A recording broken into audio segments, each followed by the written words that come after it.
धन्यवाद डॉक्टर जाकिर नायक साहब। मेरे जिस्म का दिया गया नाम डॉक्टर वर्मा है और मैंने कुरान शरीफ भी पढ़ी है, बाइबिल भी पढ़ी है और वेदवाद की थोड़ा सा अध्ययन किया है। मैंने कुरान में सारी बातें अच्छी पाई हैं, किंतु एक बात मेरी समझ में अभी तक नहीं आई है। ये हिंदूवादी वो कहते हैं कि जन्म होता है और कुरान में एक बात आती है कि मुर्दे जिंदे किए जाएंगे।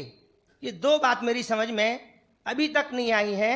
हिंदू तकवा कहता है, उन्हें देखा कि जन्मवाद के जन्म होता है, मैंने डिस्कवरी चैनल में भी ये चीज़ें देखी हैं। और दूसरा कि आखिर में कुरान में कि मुर्दे जिंदे किए जाएंगे, मैंने इस बात को बहुत से पूछा है, किंतु मेरे का इस बात का क्लियरिफिकेशन कोई भी मजहब, एक तो जन्मवादी, दूसरा जो जन्म नहीं मानता यानी मुर्दों को जिंदा करता है, समझा नहीं पाया। मैं आपसे प्रार्थना करता हूं कि इस बात को कुरान के माध्यम से और आपके माध्यम से मैं समझने के लिए आपसे गुजारिश कर रहा हूं। धन्यवाद। डॉक्टर साहब ने अच्छा सवाल पूछा है कि उसने कुरान मजीद पढ़ी और सब बात को तस्लीम करते, सिर्फ ये एक या दो बात कि कुरान शरीफ के अंदर मौत आती है, मुर्दे को वापस से जिंदगी दी जाएंगी आखिरत में, उनका जिक्र है। और हिंदू लोग ये मानते हैं कि पुनर्जन्म में, और वो डिस्कवरी चैनल पे देखे कि पुनर्जन्म होता है। अगर आप देखेंगे सबसे ऊंची किताब हिंदू मजहब में वेद, अगर आप पढ़ेंगे पुनर की मानी क्या, पुनर संस्कृत में मतलब नेक्स्ट, अगेन, वापस से, और एक पुनर के मानी नेक्स्ट। तो पुनर्जन्म मतलब नेक्स्ट जिंदगी और एक जिंदगी। अगर आप कुरान शरीफ पढ़ेंगे, कई आयतें हैं कि अल्लाह सुब्हाना व तआला ने आपको जिंदगी दी, पहले आप थे नहीं, फिर जिंदगी दी, इस धरती पे आए, फिर आपको मौत देंगे, फिर आखिरत में उठाया जाएगा। आप जो कर रहे मुर्दों को जान दी जाएंगे आखिरत में, ये हम मानते हैं कि एक बार हम इस धरती पे आते, नेक्स्ट लाइफ इज आखिरत। उसी तरीके से वेद में भी जिक्र है अबाउट पुनर्जन्म, नेक्स्ट लाइफ, सेम हूबहू जिस तरीके से कुरान में लिखा हुआ है। लेकिन आम हिंदू मजहब के जो गुरु है, स्वामी हैं, इन लोग जब ये जानने लगे, एक उनको कठिनाई पेश आई, वो देखने लगे कि कई इंसान जब पैदा होते हैं with congenital defects, heart problem, heart defects, limb problem, कोई अमीर पैदा होता है, कोई गरीब पैदा होता है, तो भगवान ही कैनॉट बी अनजस्ट।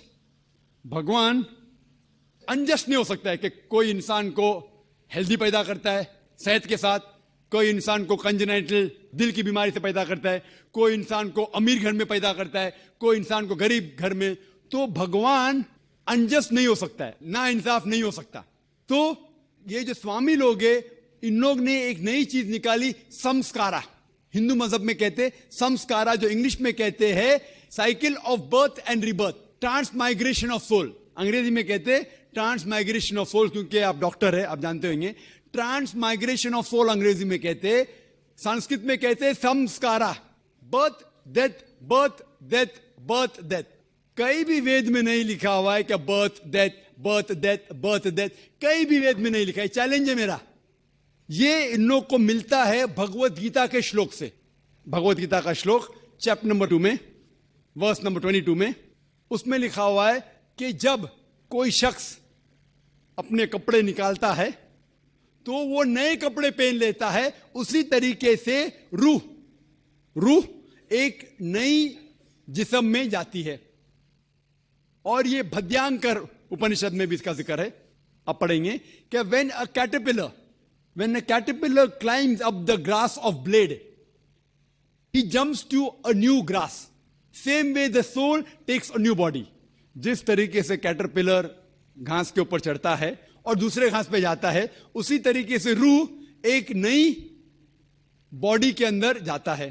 तो इस श्लोक के बुनियाद पर इन लोग ने एक फिलॉसफी पैदा की, संस्कारा, कि इंसान जो कर्म के बेस के ऊपर, कर्म और धर्म की फिलॉसफी, कर्म मतलब अच्छे कर्म करोगे धर्म के हिसाब से, तो अगले जन्म में आप अच्छे पैदा होंगे।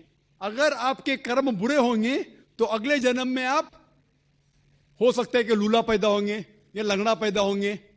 और जो कहते हैं कि आप इंसान 7 बार बनेंगे, ये कौन कहता है? वेद नहीं कहती, ये स्वामी जी लोग कहते हैं, कोई वेद में कहीं लिखा नहीं है। क्योंकि उनको ये नहीं कह सकते थे कि इंसान क्यों गरीब पैदा होता है, क्यों अपाहिज पैदा होता है। उनकी सोच कम थी, इसीलिए नई फिलॉसफी लेके आए, ट्रांसमाइग्रेशन ऑफ सोल। आप तो डॉक्टर है, मैं भी डॉक्टर हूं। आपने कहीं मेडिकल साइंस बुक में पढ़ा हुआ है कि इंसान इस दुनिया में जन्म लेता है? कभी नहीं। क्या फिजियोलॉजी में पढ़ा, क्या एनाटॉमी में पढ़ा? अगर ये साइंटिफिक फैक्ट होता था तो हम मेडिकल कॉलेज में पढ़ते थे कि इंसान नए जन्म लेता है। हम कभी भी नहीं पढ़े। इससे यह साबित होता है कि साइंस इसको तस्लीम ही नहीं करती। जो आप कह रहे डिस्कवरी चैनल में देखा, जो आप कह रहे हैं, अगर ये हक होता था तो हमारे साइंटिफिक बुक में भी ये लिखा होता।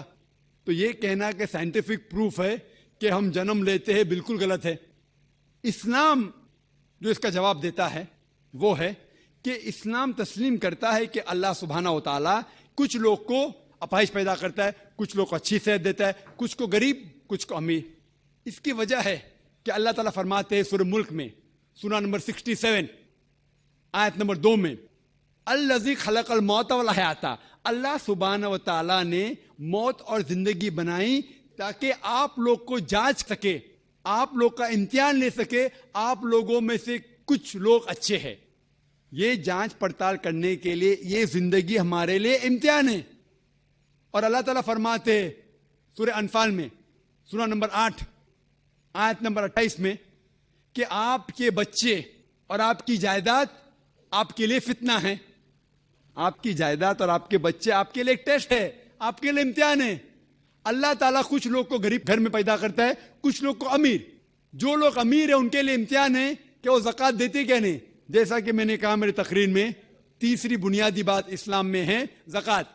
जिस शख्स के पास 85 ग्राम से ज्यादा सोना है या उसके मुकाबले में धन है, उसको 2.5% ज़कात देना फर्ज है।